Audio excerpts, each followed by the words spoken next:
I actually had quite a bit of this game written up, but after I finally got the bulk of the series done in the main Killzone video, I needed to really rethink what I wanted to talk about with Killzone 3. Just going into this video however I wish is probably for the best. I could talk about the story right away, but there are a few bits I wanted to cover beforehand, so just bear with me for a moment. So a common consensus within the Killzone community as a whole, if we ignore Shadowfall, is that Killzone 3 is the worst in the series. I really haven't dug into why, but I honestly see no reason to.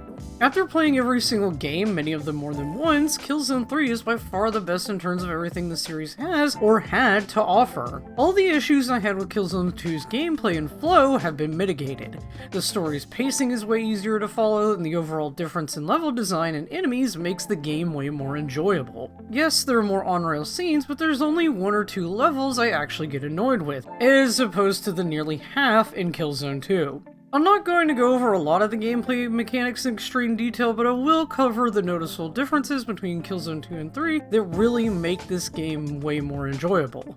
The two main things is that pretty much all the weapons either have a scope or recon sight, something sorely missed in Killzone 2.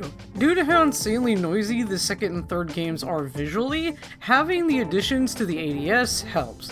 The other thing, and by far my favorite aspect, is that if you're downed and your ally is close enough, they can revive you. Thus, the flow of combat isn't impeded. Other than that, Killzone 3's gameplay is pretty much a carbon copy of its predecessor. You still can't fully remap controls, and they didn't bring back the secondary fire modes, but I will take what I can get. All this sounds well and good, but they aren't the main reasons I really love the 4th installment. That would be that we finally get characters again, and good ones, to a degree. The main reason I liked Killzone, the first game, is that we got introduced to a fairly large cast of interesting characters. Templar, Luger, Rico, Haka, as well as Adams, Vaughton, and a few others. But the two main ones I like to focus on are General Joseph Linte and Colonel Gregor Haka, two Helgens who fought alongside one another then became enemies. Linte was the primary officer of the 3rd Army during the assault on Vecta, and Haka was his second in command. Though a ruthless soldier and spy, he realized, due to being half Vectan, that defecting and joining the ISA was the best solution to help end the brutality of the Helghast. In Killzone 2, we're given a few new ISA, but are limited to just playing Sev. Though the Helgen cast is added to with the introduction of Colonel Mael Radek and an actual on-screen appearance of the Autarch of Helgen, Skolar Vasari. Radek, despite being seen as the best character in the series, in canon really isn't much other than being a soldier and the primary bodyguard of the Autarch. And other than the opening cinematics, the only time Vasari is interesting is at the very end of Killzone 2, where he has an empowered speech and then dies. Liberation gives us Metrak and Kobar, two other primary officers during the assault on Vecta. And Mercenaries, but we don't talk about that game. So, who's in Killzone 3? Perhaps I'm a bit biased, but I don't know, the best character in the series? A one Jorgen Brim Stahl? Okay, I know. I made a whole video that essentially tricked everyone into learning about this guy a while ago, but I still have so much to say on Stahl and the Helgen as a whole. But I won't do that here because I had a whole other thing planned for it. But I am hoping by the end of all this, I've convinced some people that he's pretty much the best thing that happened to the series. Oh, and if you're wondering, yes, I will be mentioning Ascendancy. If you don't know what Ascendancy is, it's a novelization of Killzone 3. Will I go over it in detail? No. But I will bring it up from time to time because it's canon and fleshes out some stuff. Okay, I think we can finally get onto the story. I will be going over all the characters and their voice actors again since this is a new video, and a few of our fellows got some new ones between games. Alright, let's just get to it. The opening scene depicts a large gentleman parading up to an ornate building, 2 soldiers behind him, 2 gentlemen ahead. A voice calls out for 2 individuals, Radek and Stahl, the gentleman at the door addressing the point of view. One is clearly recognized as Colonel Mael Radek, the one on the left-hand side still a mystery. The 2 step beside the figure walking in. Taking the hand of a young woman, she then pulls back in disgust. As the individual sits down, it's revealed to be the Autarch of Helgen, Skolar Vasari. He begins to address the Helgen as Radek and Stahl converse with the soldier, a nuclear device being carried off. The soldier salutes Radek, then shooting him, Stahl merely walking away, unfazed by the actions of the colonel. As Vasari continues, imagery of war and brutality are shown, it all coming ahead with the eerie smile of the Autarch. We are then given a time frame, 6 months having passed, those who we saw previously at a memorial for Scholar Vasari, the autarch having been killed by the ISA. A larger gentleman gives a riveting speech as two individuals sit behind him, to his right an elder senator, to his left Stahl. Stahl smirks as his compatriot carries on. He promises retribution and Helgen's superiority, a mass of soldiers stretching into the horizon. As the banner of the Helghast fades, large peaks come into view as a lift is carried up to the Stahl Arms Deep South base. Two Stahl armed soldiers step off, going to the check-in point. As they do, a ship flies down carrying what appears to be prisoners, they being ushered into the facility. Making their way to the armory, we're given a brief rundown on how the primary mechanics work, then are told to go to the broadcasting room. Entering, the soldier directs them to the execution area where they are finally introduced to the chairman of Stahl Arms, Johann Brim Stahl. I'll do Stahl's character bit a little later, let's just carry on with the story. Stahl, broadcasting to the scene of the people of Helgen, begins to talk of retribution for Vasari and for the whole of the nation. In his grasp, Captain Jason Narville, the commanding officer of the ISA forces who invaded Helgen. From what Stahl says, it was made clear that this display is to be Narville's execution. He commands one of the Helghast soldiers to pick up the weapon and take out the captain. To the chairman's surprise, the soldier turns on him. They remove their helmet, it revealed to be Tanis Sevchenko. Stahl gasps, Sev firing. The scene cuts to 6 months prior, a battle-weary Sev sitting on the steps of Vasari's palace. Rico asks him if he's okay, Sev thinking back to what he had done, that Rico had killed Vasari only moments before. Sev, obviously upset, states that he isn't as Narville and a medical team inside the palace try to revive Vasari. Their efforts are wasted, the autarch pronounced dead. Narville is given the order to evacuate his unit amidst the oncoming onslaught of Helghast, while Sev and Rico speak on the steps. The sergeant remarks on what he did, the captain noting that he will indeed be court-martialed for it. The two protest Narville's orders, Narville barking back as their transportation appears. The captain shows that the point of extraction is within the crater that was once the capital of Helgen. As Super arrives, a cruiser overhead fires upon them, destroying several means of escape. They all pile into the transports and book it down the highway and back into the city. The Helghast appearing, firing upon the units, taking out several at once. Sev and Rico are thrown from the ledge, tumbling down off the high cliff.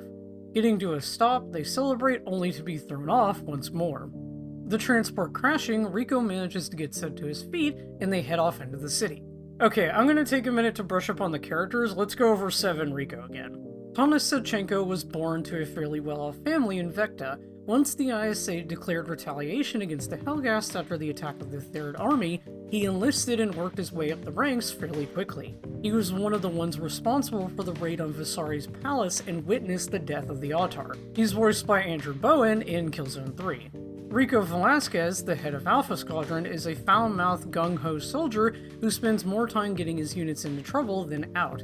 He fought alongside the deceased Jan Templar during the attack of the Third Army, then eventually became responsible for the death of Scholar Vasari. He's voiced by Charles Everett in Killzone 3. Honestly, I had no idea where to talk about this, so I'm just gonna mention it here. If you're one of the, 4 people who remembers who Natko is and you're wondering where he is, they just took him out. Well, he's technically still in the game, but he's the player 2 for the co-op. He has no dialogue and there's no explanation in the story of why he just got yeeted. He also isn't in the book. Like, yeah, this guy just vanished. According to the developers, they decided to axe him because they felt they had too many characters. Yeah, I don't get it either. Let's just get back to the story. Sev and Rico meet up with a group of ISA in Cutthroat Courtyard, it overlooking the devastation of the Helgen capital. Rico apologizes for what he did, Sev not taking it.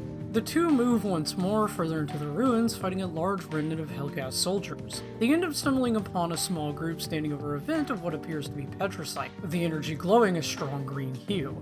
One of the Helghast collect a bit, and they begin to walk back to their dropship. Rico wants to go after them, Sev telling him not to. Looking down at his hand, the sergeant notices he's knelt in a pool of green energy, unsure of what to make of it. The dropship flies off, an unfamiliar emblem on its side. Sev and Rico don't know what to make of it, and with no other choice, move forward. They manage to finally meet back up with Narville, the captain telling him his plans to get to the evacuation point near the crater. Sev and Rico still think it's a bad idea, Rico trying to argue against it. Narville tells him off, then orders his men to push forward. Jason Narville is essentially the current commanding officer of the ISA ground forces. During the attack of the Third Army on Vecta, he was on Earth. By the time he returned home, the war had ended. Due to this, Narville made it his mission to be one of the primary officers to hit back against the enemy during the Helgen invasion. Due to the unwavering Helgen forces, he is now given the orders to fall back, Narville doing everything he can to protect the remaining troops. He's voiced by James Remar in Killzone 3. The unit starts their push across the battered highway, Seven Rico assisting an exosuit. As they get to a large bit of debris, a huge mechanical creature leaps out of the rubble and begins to assault the Exo. The Exo manages to ram the creature, destroying it, the unit able to move on. Though, despite the best efforts of Seven Rico, the Exo is destroyed, Narville radioing in support for the lone unit.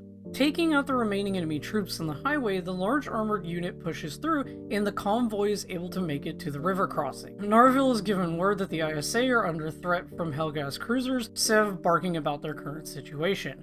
Narville tells him to stick to the plan, Sev obviously displeased by this. Yeah, the pattern is pretty much already apparent. Narville gives an order, Sev and Rico disobey it. This is like every encounter these three have. Okay, we're finally to the Helgens. This is where KT has to go out their normal format for a moment because, oh boy, the book explains way more about them than the game does. It obviously adds more to Sev as a character as well, but he ain't why I'm here. Surprise. Get that cone out of my face! Let me explain the scene real quickly, then we'll get to the additional stuff. A moderate group of elder senators sit around a table, displayed with the current engagement against the ISA. As the large Admiral Orlok explains the situation, at the far end, cigarette in hand, the out-of-place chairman Johann Stahl speaks. He chirps about a platoon of overlooked ISA, Orlok clearly unamused by his addition.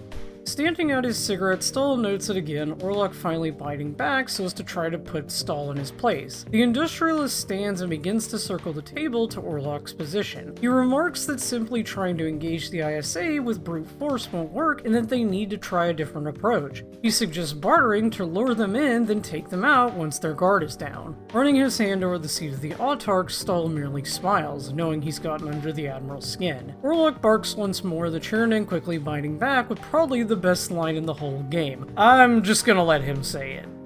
Vasari may have tolerated you, Stahl, but I am not Vasari. Unfortunately, that is abundantly clear. Does it hurt, knowing that no matter what you do, you'll never emerge from Vasari's shadow? Is that why you let him die? Helghast will never. Oh, I love him. He's so dumb. Orlok, in a fit of rage, stands tall against the industrialist, Stahl not even flinching. He goes to address the troops to carry on, Stahl chuckling. He and the senator share a glance for a moment, the industrialist then throwing a sly stare in the direction of the aggressive admiral. So to like any normal viewer, this is just a bunch of old dudes yelling at each other, right? Yeah, move on, right? Not KT. There is so much to unpack here. The book adds way more context to most of the Helgen scenes, and I'm thankful for that because the two main ones are just these characters in a bubble. Firstly, thanks to the book, we're told that they are in fact at Vasari's palace. Once the ISA rolled out, the senators, as well as Orlok and Stahl, come out of hiding from bunkers. Why Stahl was there, I have no idea. It was possibly due to the fact that Vasari trusted him, considering we saw him earlier in the opening cinematic with Radek and the nuclear bomb that leveled most of the capital. Secondly, yes, some of these random old men have names. One is actually important to the underlining plot of the game, the other one is just named because, I don't know, he's the most powerful. Those two being Gunstling, this one right here, then Koizma, the one who briefly looked to Stahl. I'm assuming at some point Gunstling was like an advisor to Vasari, which is why he's sort of a secondary in this scenario to Orlok. Oh yeah, Orlok, let's talk about him. Admiral Orlok, voiced by Ray Winston, yes, that Ray Winston from such rough and tough crime films as Scum and The Sweeney, plays our new addition to the Helghast military. Orlok is described as once being a dreg who spent most of his life getting into street brawls and all manner of unsavory activities. He eventually found his way into the military of the previous administration and was a key figurehead in helping Vasari take power. Now that Vasari has been killed, he has taken it upon himself to seize control of the Helghast. He obviously doesn't like Stahl, this is probably due to the industrialist having no military background and him just being Stahl. Oh yeah, there's other beef as well, I'll get into that in a bit. I also did a bit of thinking on why this guy is an admiral despite us having generals like Lente and Metrak. So if we go into the theory crafting pocket for a bit, The only other explanation, other than there not being one, is that Lente and Metrak are leaders of specific factions of the military, this mainly being the army, since both were the primary commanders of the Third Army used during the assault on Vecta. If the Helghast go off naval ranks, cause, spaceships, then my primary assumption is that Orlok is in fact the actual head of the Helghast military, so it would make sense that he would remain on Helgen during the attack on Vecta. Radek could still possibly be the strongest of the Helgen soldiers, but it makes sense that he would stay at a lower rank so as to retain freedom of movement. So yeah, Orlok is on the top as Visari's number 2 when it comes to the military, Gunsteling being his number 2 when it came to positions of political and social affairs. This is really the only way it makes sense to me. And no, this is not the section of the script where I'm going to talk about Stahl. We need more to happen before I get to him. Man, do I have to go back to the ISA? I had to make all this art of these characters, and I don't want it to go to waste. KT, there's other scenes. You can use them later. Oh, right, yeah, let's just get back to 7 then. The convoy now plows through a large trail of destruction, what Helghast remain, trying to take them out. There's so many cool vistas of Helgen buildings and terrain, but you don't get to see any of it because you're getting shot at from every angle, and the screen is constantly shaking. Rico and Sev have to abandon their armored vehicle and meet up with a unit that's trying to take out an arc cannon that's preventing the ISA cruisers from getting closer. Rico takes point, Sev taking out a massive nest of snipers above. Their assault successful, Rico gets a mayday from a stranded unit, the soldier addressing herself as Jammer. The sergeant radios that he'll come and get them, Narville intervening and telling Rico to follow his orders. As they carry on, the ground begins to rumble, a large fortress, the Mauler, eclipsing them. The behemoth trains its cannons on the ISA cruisers, decimating one. Rico and Sev look around, needing to find another way to get to the evacuation point. This time, they switch to Exos, using the armored units to take out a few embankments along the destroyed highway. The Mauler catches sight of them, unleashing a blast that sends the 2 units flying. Rico and Sev manage to escape and take over, Jammer radioing in once more. Rico says he'll go and get them, Narville ordering him once more to keep moving. The sergeant barks against the captain and begins to head off, Sev stopping him. Rico is insistent on halting the unit, telling Sev he'll meet back up with him at the evacuation point. Sev, now on his own, cuts through and gets to the others. Seeing the cruisers begin to take off, one is clipped by the arc cannon of a Mauler. Sev gets to Narville, the captain taking off despite Rico being MIA. The transport moving, Rico calls out from below. Another cruiser getting destroyed, Rico is forced to flee, as is Narville, the 2 unable to make it to the evacuation in time. As the timestamp on screen states, 6 months has passed us now again within the halls of Visari's palace. I assume that the little scene before the game starts happened just before this, the one where they're all talking at Visari's memorial. Again, this giant ocean of soldiers and concrete really isn't given a definitive location. Okay, the book sort of explains the memorial. It's supposed to be what remains of the capital, but that's a lot of concrete to move in 6 months. Whatever. Let me just go over to the next scene, then we'll do what KT does best. Ramble about Helgens for longer than they should. It leads in with Stahl rattling on about the failures of Orlok, the Admiral rightfully biting back. The chairman remarks on the length of time it has taken, several months, as opposed to the hours Orlok had promised. The Admiral goes to blame Stahl, asking him why he hasn't delivered the weapon he had been working on. The chairman saying that the primary energy source of the weapon, irradiated petrocite, is volatile and should not be used by one so incompetent. Roaring, Orlok tries to leap across the table, Gunsteling attempting to defuse the situation. He remarks on how Orlok has been actively talking to the Vectan government to try and, remedy the situation of war. Stahl just mutters on how little he has actually done.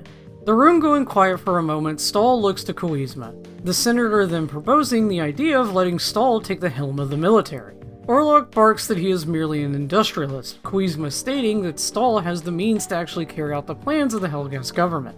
Gunsteling asks the room if anyone agrees, they all rightfully staying silent. Frustrated, Stahl stands saying he will no longer grant aid to the military so long as Orlok remains in power. As he walks away, his 2 protective units in tow, a senator calls out how Stahl is needed. Gunsteling heeds those words, calling out to the chairman. He asks if Stahl is willing to give them time to reconsider, Orlok shocked by the senator's words. Stahl turns, telling the room that in 2 days' time, he will be addressing the Helgen people. Gunsteling asks what, Stahl merely stating something that will make their decision a lot easier. And fade to black. Okay, time for round 2 of Katie explains all this so it makes sense. So I'm going to try and explain why Stahl was positioned so highly in the scene of Visari's memorial. My biggest assumption, other than new villain, is that over the past 6 months, the Helghast senators have been waning favor with Orlok. This is why they're willing to hear him out over the Admiral. And obviously why this guy got to be at this meeting with 2 super decked out units. These are called Capture Troopers, I'll explain them later. So it's obvious as to why Stahl and Orlok are fighting. Stahl is upset that Orlok is taking too long, Orlok trying to throw it back at him by stating that Stahl is holding out weapons. Also, this eye roll from Stahl is so childish, I absolutely love it. But yes, the green stuff from earlier that those guys were collecting is irradiated petricite. Stahl has been, for the last few months, creating all sorts of things with it while Orlok is busy focusing on the staggering ISA, and I suppose trying to be diplomatic with Vecta. And I'm sure that's going great. Okay, so that's all obvious. What isn't is the whole deal with Koizma. Why did this guy suddenly just stand and take Stahl's side? Is it because he likes him? No, it's, oof. How do I explain this without this video turning sus? So Stahl obviously needs someone within the Senate to be on his side since he isn't military or a part of the government. In a story like this, it's a pretty easy plot point. But why Koizma and not the other random old guys here? Well, Stahl has dirt on him, and it's unfortunately very unsettling dirt. I'm just gonna say it, Koizma is a PDF file. It's such a throwaway in the book, but the fact that this is why Stahl is blackmailing Koizma makes things so much worse. Couldn't they have just had Koizma be a dissenter and believed Stahl to be a better candidate for Autarch? And literally nothing comes from this. I figured the scene in the book would have a little more depth, but no, it's the same beat. Stahl looks to Koizma, Koizma talks, they deny it, it moves on. So literally, it's all pointless. Other than that little horrid tidbit, the scene runs a bit smoother since I explained quite a bit of the character and plot in the other one. I know I haven't done a bit on Stahl yet, but I am waiting for another part of the video, so let's just move on. I'm gonna miss talking about these 2 goofs. It'll be a while before we get to see them again. Deep within a monstrous jungle, the struggling ISA unit, headed by Narvil, tries to survive. Sev looks over the several still wounded as Kowalski runs up. We're given a moment where Narvil talks to Hooper about his family and whatnot, and then going back to Sev. Narvil asks what's going on, Sev giving him the situation. With the recon team gone, they've lost their connection to the other ISA and the UNC command. Narvil hopes it's not Helghast, Kowalski saying he's not sure since he can't pick up their signals. Sev is certain that the enemy will find them and they need to move, Narvil disagreeing, giving the 2 men the task of getting the connection back online. Sev and Kowalski now make their way into the harsh Kaznan jungle, using the shadows and tall grass to get through the ever-looming threat of Helghast. Yes, this mission has stealth, and despite the eldritch crab horrors that make up the landscape, this is one of my favorite levels. You're given a task of taking out Helghast either by clean headshots or using the burster plants around you to deal a blow to a larger group. Getting across the clearing, they see fleeing ISA, a well-armored unit leaping out and taking them out. The captured unit stabs them hard in the chest, potentially injecting the soldier with some kind of chemical, then carries them off to a dropship. The ship carrying the same brand as Stahl arms. So yeah, Stahl's posse of weird soldiers are basically predators that roar like jungle cats when going after guys in the jungle. It's so dumb, but man do I love it. The capture units have some of the best designs when it comes to the classic era Helghans. Again, there's more stealth, and the troop transport dog things keep showing up and terrifying me. There's one section where you literally get so close you can touch them, and it always freaks me out. I just want a 3D model of these. I love their details. Please, Gorilla, put these in Horizon Zero Dawn as like a goofy gardening robot or something. Don't let this design die in Killzone. Man, this level is so cool. There's even a part where you look over a cliff and see a crashed ISA cruiser in the fog. It looks really good. Getting to just that, the downed cruiser, a fleet of dropships loom overhead, a mass of soldiers on the ground next to the uplink. Sev radios back telling Narvil that the area is no longer safe and everyone needs to leave. Narvil reiterates his orders and said they need to get the uplink working. Sev sends Kowalski back to camp and hopes he can convince Narvil to move while he goes to the base below. Getting up to the uplink, he sees an additional units of Hellgas, the enemy testing a weapon on an ISA soldier. Firing it, a large ray of irradiated petricite shoots out, hitting the soldier head on. He's flung into the air, then drops, clearly in agony. Sev tries to help him, only for the soldier to once more be thrown into the air by the blast, this time his body erupting into nothing but a red mist. The Hellgas chuckle as they walk away, getting back onto the dropship. Sev, though horrified by what he just saw, continues to the uplink. Getting to the controls, he re-establishes the connection, Narville able to talk to his commanding officer. As he asks for aid, the generals respond by saying the Vectans have negotiated with the Helgen, the war being deemed over. He then orders Narville to surrender his men so they can be taken as prisoners of war. Narville refuses, barking back. As the captain communicates, Sev notices the signals being tracked, a set of dropships flying overhead. The sergeant radios to Narville. As he does, a unit of Hellgas show up along with capture units and troop carriers. There goes the optional stealth. It was fun while it lasted.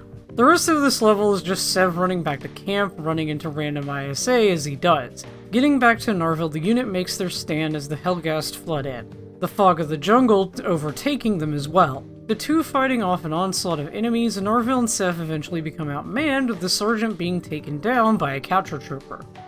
Upon awakening, he sees a Hellgas standing over him, scanning his identification. Clarifying that he is indeed Savchenko, he tells the other men to take him and Narville away, the others lined up and executed. As Sev tries to struggle, the dropship takes off, carrying them away.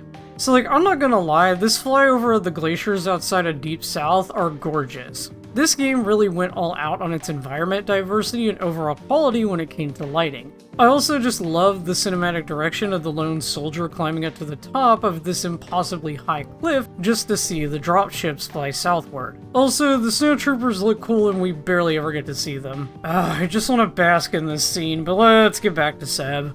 Inside the dropship, the sergeant eggs on the soldiers watching over him. He eventually riles them up enough, the Hellgas laying into him. Sev manages to grab his knife, stabbing the soldier in the leg. Before the soldier can attack again, a grappling hook shoots out through his chest. The others obviously look on, both confused and terrified, as the soldiers bolt through the door, Rico revealed to be on the other side. Yeah, Rico's alive. Yay! Rico sating in, Sev tells him that they need to go after Narville, the sergeant thinking that isn't a good idea. Though hesitant, Rico agrees and they head further down the glacial coast. So this entire level is really fun visually, but mechanically I hate it. We're first given another on-rails section where you shoot these petricite lines to take down a, petricite rig. Sev gets a hold of a jetpack, then gallivants across a broken down ship and takes out some more petricite rigs. Finally getting through most of that, they come to a dam, it covered in Stahl Arms militants. Here we get introduced to the STA-X3, or Wasp launchers. These things are great anti-tank and anti-air cannons, and they're so over the top, of course Stahl made them. Breaking through the dam, they get to a point of calm, Rico radioing to his men to fall back and look for other displaced ISA. He also orders the same for Jammer after she opens the door to the interior part for them. Getting inside again, there's more enemies in a tank, then at the top, Sev takes out a unit, getting out of a gondola, then gets an idea. And we're back at the beginning of the game. Well, sort of. Since we now know that these two soldiers are actually Rico and Sev, it plays out a little differently. Instead of going to the armory for the weapons tutorial, we get to see Narville being taken to the broadcast room. There's also a section where Sev and Rico make a distraction so as to try to get to another part of the Deep South base. And there's also this part with the body scanners. When the devs were asked about this, they just made up some fluff that the hazmat units were looking for background radiation to prove that they were Helgen. I don't know, let's just carry on. They end up going through a lab full of sciencey stuff and what are obviously the bodies of ISA soldiers that were experimented on. They even go the extra mile of adding spooky meat lockers full of questionable, meats. There were originally pigs in this game, but I guess it was, eviler that Stahl was using people to do his experiments on. Our lads eventually get into the broadcast room where we are once again greeted with a scene of Stahl. I think it's verbatim to the exact same one from the beginning to the game, up to a certain point. Oh wait, no it's not, it's spicier. Walking over to Narville, pistol in hand, Stahl asks the captain if he knows who he is. Narville remaining silent as Stahl, does this. Feeling slighted by the lack of response, he shoots the other prisoner, Narville roaring at the chairman. He states that as prisoners of war, they have rights and that Stahl broke the Stockholm Treaty. This is where we get the titular quote. Stockholm? What planet do you think you're on? Oh man, I'm fighting off every urge to not just show this scene in its entirety. It's so good. Showing excitement for what is about to happen, Yorhin then turns to the camera and begins to address the whole of Helgen. He going on about their superiority and the unfortunate demise of the Autarch. As the speech goes on, he remarks on the brilliance of his own father while also remarking on Visari. Despite the words of empowerment, it turns into an attack on the current military, Stahl iterating that it is now time for new leadership, he obviously speaking of himself. Taking a moment, it then goes into the scene from the opening. Stahl saying that he will execute Narvil so as to avenge Visari. We obviously now know the soldier carrying the weapon is Sev, he ripping off his helmet and mask, revealing himself then firing upon Stahl. Using his own men to shield himself from the blast, Stahl is then ushered away into the base. As the feed cuts, Orlok stands, roaring over what had just occurred. Narvil, now with Rico and Sev, they make their way through the large base.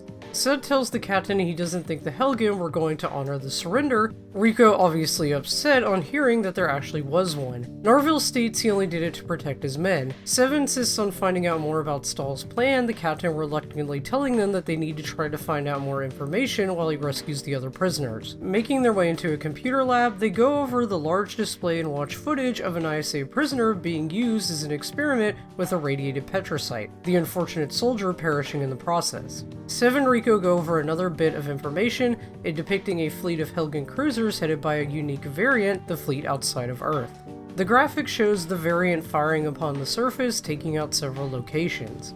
They both agree that Narvil needs to know, heading deeper into the facility to meet up with the captain. Getting to the others in a garage area outside the facility, Sid takes out an AT-AC, the only time we see one in this game, and then addresses Narvil. While this is going on, Stahl approaches the same computer room Sev and Rico entered. His men insist he needs to leave, the chairman stating he needs to get the plans for his invasion before Orlok intervenes. As if to summon him, a communication from the Admiral appears. Stahl tries to brush him off, Orlok ordering him to turn over all his assets as well as himself. The chairman tries to protest, Gunsteling echoing the orders of the Admiral. Stahl tries once again to defuse the situation, bringing up that he will still enact the attack on Earth. Gunsteling presses further, telling Stahl to follow the will of the Autarch. Upon hearing this, Stahl, flabbergasted, roars over the fact that the Senate had made Orlok Autarch. Gunsteling tells him that if he does not accept the ruling, he will be made an enemy of the state and will be executed. Reluctantly, Stahl bows. Orlok orders him to go to the invasion fleet at the space elevator and bring the petricite weapons. The communication ending, Stahl roars, slamming his fist onto the screen, breaking it. He tells his men to ready his own fleet, the look of madness on his face. There is a brief moment where Orlok orders Gunsteling to execute Stahl upon gaining the weapons, the senator complying.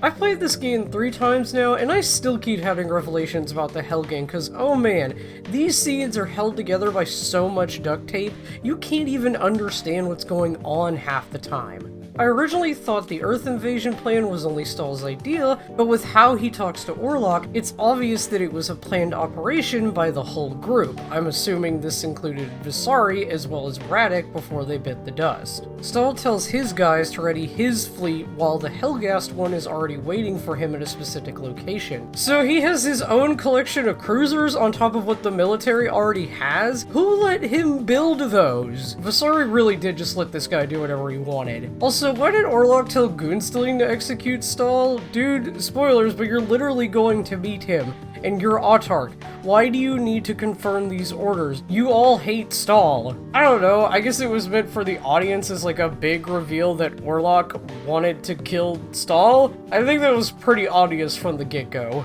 There's still a lot in these scenes to unpack, but I gotta move on. Okay, cutting back to the boys. Sev and Narvil talk as a Helgen cruiser looms overhead. Narvil orders them to commandeer it so the attack on Earth can be stopped. Gianna above them, Rico speaks to her for a moment, her for some reason not knowing who Narvil is. Then they all pack into the unique Arctic vehicles present at the garage and head down the mountain. There's a small turret scene in the form of a chase, Sev and Rico then running out of snow to use their vehicle. Ending up in a fairly expansive wasteland filled to the brim with old machines and junk, they look out over the rock, shocked at what they see. In the middle middle of the desert sits a massive facility, the arms of it stretching high into the clouds. Above, several Helgen cruisers stand ready for their orders. Sev radios to Narvil, the captain, down below with the remaining ISA units. One of the ships takes off, Rico indicating that it's a scout.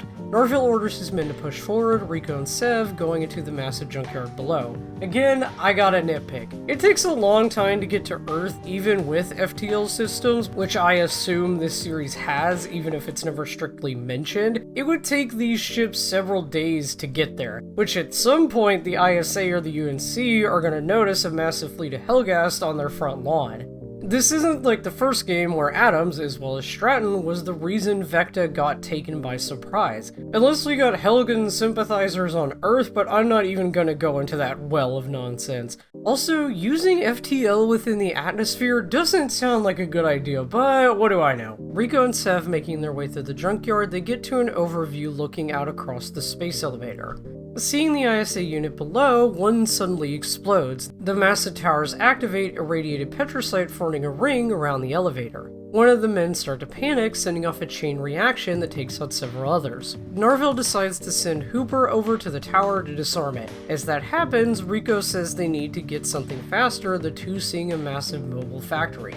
He radios for Jammer to meet them there. Once again, we're in a beautifully detailed area with a lot of great scenery, but you don't get to enjoy any of it because you're being shot at from every angle and the screen won't stop shaking. Getting to a valley, they come face to face with the mobile factory, Jammer driving up and helping them get onto it. There's a whole scene with her driving like a mad lad, but we gotta keep moving. KT has Helgens to talk about. Oh, and yeah, I've got a theory on who owns this mobile factory, and it's not Stahl. He's already got Maulers. He doesn't need this goofy thing. As Sid and Rico take over the mobile factory, Hooper begins to try and disarm the shield tower. Sid decides to crash the factory into it, meaning all the stuff Hooper did didn't even matter. I suppose this can be seen as then yet again one-upping Narvil when literally all this man is doing is trying to protect his men. I'm getting so tired of trying to understand these scenes. Rico once again orders his guys to do something, Narvil telling him no. The two going back and forth the same old song and dance. I really do feel for Narvil at this point. The plot armor that Rico and Sev have gives them so many excuses to do the dumbest stuff.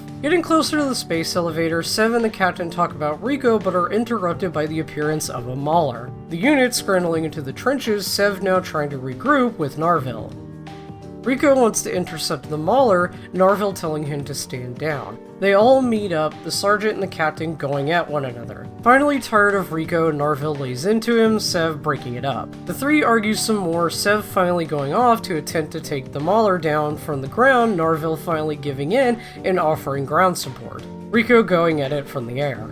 There are two fights with the Mauler, one on the ground where you have to destroy the heat sinks on it, then there's an on-rails section via the air where you just take out the artillery and eventually the bridge. Despite how annoying the first half of this fight is, I really do enjoy it. Taking out something so monolithic as a Mauler is a really good visual. The flying section I could do without. There are some scenes between each bit, but it's just easier to talk about the whole fight in one go. After taking out the first phase, Jammer crashes, Narvil going to her aid. As he tries to assist her, an explosion happens, an armored vehicle being hurled at them. Seb tries the radio for the others, the comm silent. Heading deeper into the facility around the space elevator, Sev gets to the top of a freight elevator and looks over the scene below. A set of capture troopers run up, attempting to take the sergeant out, Narvil appearing and gunning down several of them. As one leaps over to attack the captain, Rico shows up as well, taking out the enemy. The gang now more or less together, Narvil orders Rico and Seb to finish out the Mauler. This is where the second phase happens.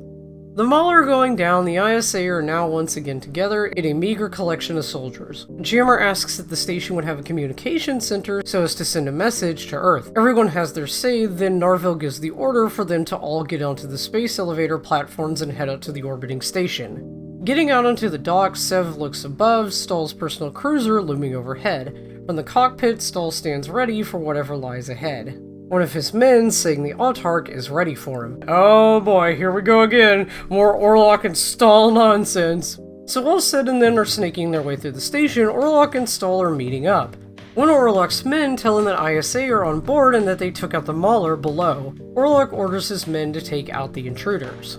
Just a little fact, there are technically multiple Maulers. I mean, it is a pretty big deal that they did, but if Orlok or Stahl had ordered the Mauler to approach the space elevator, why not all of them? I'm assuming the ISA didn't manage to take out a lot of them during the initial retreat. They were gunning down cruisers left and right. Okay, the Stahl and Orlok scene. If you hadn't watched my Killzone was more than I expected video, I suggest you pause here, go watch that one real quickly, then come back. Because, once again, a lot of stuff is going to get mentioned that will need context, mainly based on one character, that being Stahl's dad. I spent most of that video talking about him, so I'm not going to cover it in detail again. You watched it? You promised you watched it? Okay, alright, thank you. Let's carry on. Still appearing, he bows to Orlok, speaking of his allegiances. Looking around, he remarks on the lack of Orlok's men, the Admiral merely shrugging it off. He notes how Stahl's traitorous acts mimic his father's, scoffing at their failures. Stahl bites back, noting how the Admiral still needed both of them to get to where he is today. The Admiral pays little mind to Stahl's words, asking the chairman if he has the weapons. One of Orlok's men confirmed this, Stahl rubbing his hands together almost gleefully at the news. Orlok, feeling a sense of victory, states how Stahl should be proud of his achievement and that he will speak highly at the chairman's funeral. Ordering his men to arrest them, Stahl nearly grins as he remarks on the underwhelming Helghast military, the Admiral's men being held at gunpoint. The chairman states how lackluster and pathetic they are, then radios to his fleet. He orders them to fire upon Orlok's ships, the Admiral appalled by this action. The Admiral's cruiser firing back, their artillery is blocked by a shield, Orlok shocked by this development. Stahl simply tells him to keep watching as strike fighters disengage from the hull of the Chernon's cruiser and tear through the enemy. Orlok argues that the Senate won't accept him after this attack, Stahl barking that they will beg him but not before the Admiral does. Pulling out a pistol, the Chernon aims it at Orlok, demanding him to get on his knees. With a trick of his sleeve, Orlok reveals a knife, stabbing Stahl in the torso. Orlok's men attack Stahl's, the Admiral punching the chairman, sending him to the ground. Grabbing an arc rifle, Orlok takes out the rest of Stahl's men, then roars for the chairman to show himself, Stahl hiding behind several crates. From the pier below, Sev and the others watches the Helgen fleets fight amongst themselves. Sev says they need to intercept whoever got out the strike fighters, Narville agreeing. Rico radios to Janner, telling her to get to communications, she already on her way. The soldier ends up running into some Helghast, shooting Elle to outmaneuver them for a moment, but ends up getting overtaken. Cooper appears, helping her out, the two then heading off. Narville tells his men their plan to commandeer the strike fighters and to stop Stahl. The boys fight their way through the second pier, then it cuts back to Orlok and Stahl. Stahl manages to pick up a bit of metal and crack into Orlok hard enough to send him down, a piece of machinery also collapsing onto the Admiral.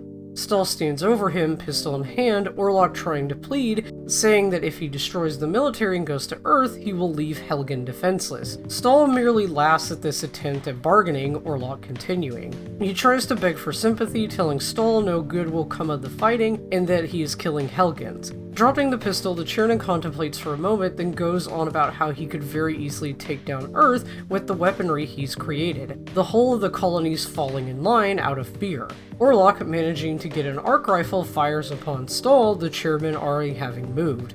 Peeking out from behind a crate, Stahl holds in his hand the Petrocite weapon. Remarking on Orlok's incompetence, he fires upon the Admiral, Orlok exploding into an array of blood. Stahl gleefully chides the Admiral's death as his men appear. The wound burdening him, the Chernon's men assist him, telling him that the ISA are approaching. Stahl uses this as a moment to spit on the Admiral once more, stating how he was so incompetent he couldn't even get rid of them. As the Chernon leaves, he tells his men to destroy the station once they depart. I still love how Orlok, this soldier, this mountain of a man, this monolith of Helghast might, got his pride handed to him by some wiry industrialist with way too many toys. This is still the funniest thing to me in the entirety of this game. You cannot tell me otherwise. Okay, I'm not going over everything.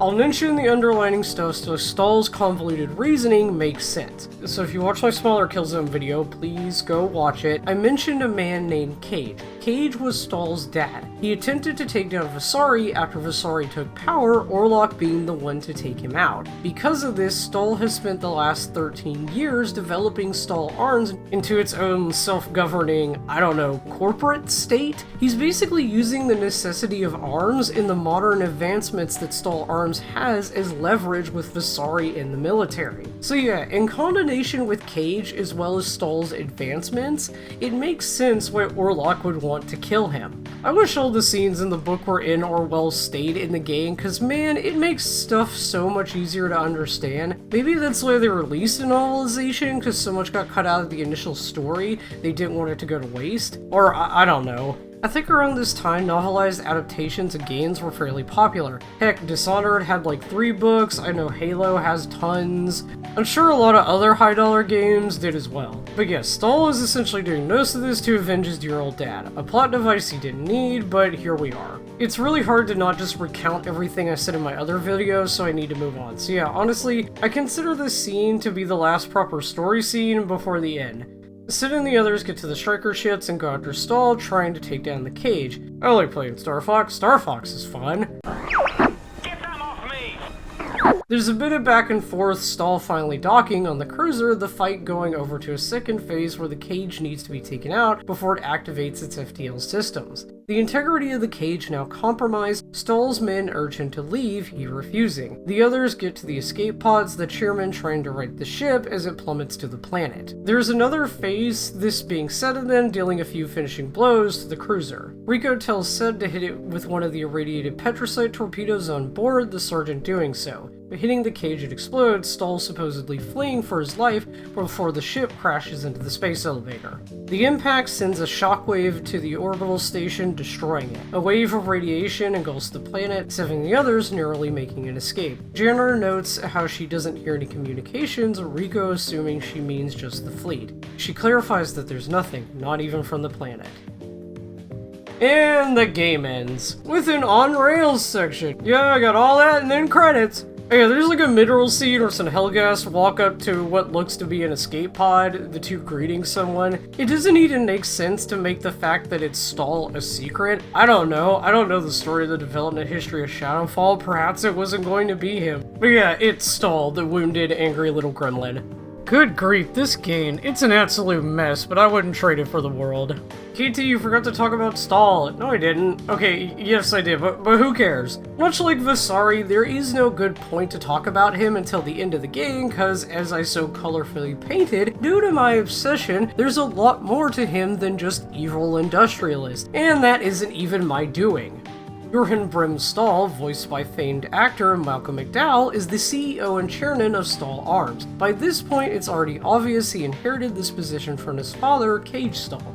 Due to the death of Cage at the hands of the Helghast regime, he sought to use what power and infrastructure he had to undermine the military up until the end of the Second Extrasolar War. Pretty much every firearm, manned vehicle, arc-based weaponry / technology was headed by his company.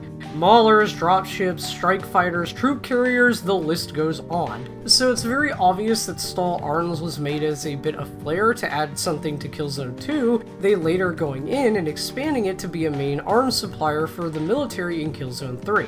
The problem with that is that they just kept getting Stahl stuff to take credit for, even if it was Visari or military technology, Stahl was the one who built it, which, as we saw throughout Killzone 3, made him unfathomably more powerful than the military. He may have been the bottom of the pyramid, so to speak, in terms of Helgen's superiors, but he was most certainly the foundation. Heck, even towards the end, Gunstling, who we assume to be a Visari loyalist, considered allowing Stahl to become Autarch. The amount of unneeded characterization for Stahl has sent me through a loop. From Killzone 3 to Ascendancy and even Mercenary, yes, Mercenary, despite how junky that game is, added more to Stahl and the Helgens. Mercenary is how we know that Helgen cruisers and tanks are built by a company called TSV. This means Stahl most likely contracted them to build the Cage.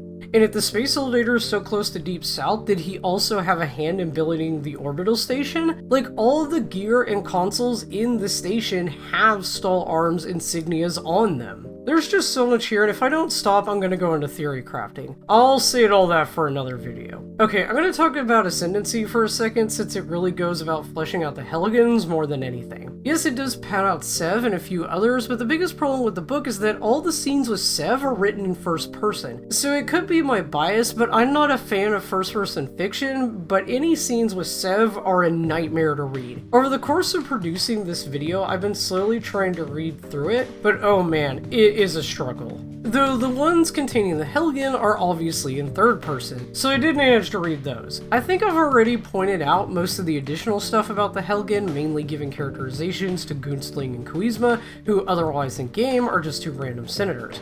Oh man, I've got so many things to cover before I end out this video. Why didn't I talk about Janner, Hooper, or Kowalski? Well, because honestly, what's the point? Kowalski dies at the camp, and Hooper and Jammer, despite having some development, aren't anything outside the games. The book expands on them a little, but since the scenes with Sev are all in first person, you really don't get much other than his janky internal monologue. And I just realized that I didn't accurately explain what Red Dust was in my main Killzone video, and that's because Stahl was a part of it. I mean, it doesn't matter. But am I going to spend the next few minutes talking about it? Yes. So Red Dust is actually the name of the nuclear device that the Helgen took from Rayhoven, but I'm going to use it as a term for this overall plot. The main narrative we're given up until Killzone 2 is that Visari ordered Metrak to seize whatever nuclear weaponry he could from the ISA. During the retreat of the Helgen from Vecta, they managed to leave the Red Dust, one of the strongest created, the operation headed by Dr. Evelyn Batten. Upon it returning to Helgen, due to the unsuccessful torture of the Doctor, they didn't have the codes to use it against the attacking ISA. Cut to 3 years later, Operation Archangel is in effect, the ISA focusing all their forces on the Helgen capital of Pyrrhus. Despite what seems to be them holding their own against the ISA, Visari orders Braddock to board the new sun and get the activation codes for Red Dust, killing both Evelyn and Templar in the process. The Helgen, now armed with a nuclear device, as the ISA make their main stand against Visari, the blast goes off over the capital. This manages to take out a large chunk of ISA, Narville, and the few other main units remaining. So why am I even bothering mentioning this? Well, as I said, Stahl got involved with this plot, and it makes the time period for when the opening cinematic for Killzone 3 very confusing. After thinking about it for a bit, the only logical place it could be is that the night before the explosion, the ISA have been held back from the palace, Visari wishes to make one last statement to the people while Braddock and Stahl arm the device. This is really the only time we will see the Helgens of note together. Visari, Stahl, Orlog Radek, Gunstling, Kuizma, and her. Oh, this is her. She is Visari's daughter. She is not important in this game. The one thing that is never explained is why Stahl is there. He wasn't needed for the plot to happen. It could have easily been something between Visari, Lente, Metrak, and Radek, but no, for some reason Visari also included Stahl. And there is evidence in the book for the time frame. We know that after the ISA began their assault on the palace, the others fled to bunkers, Visari and Radek the only ones remaining.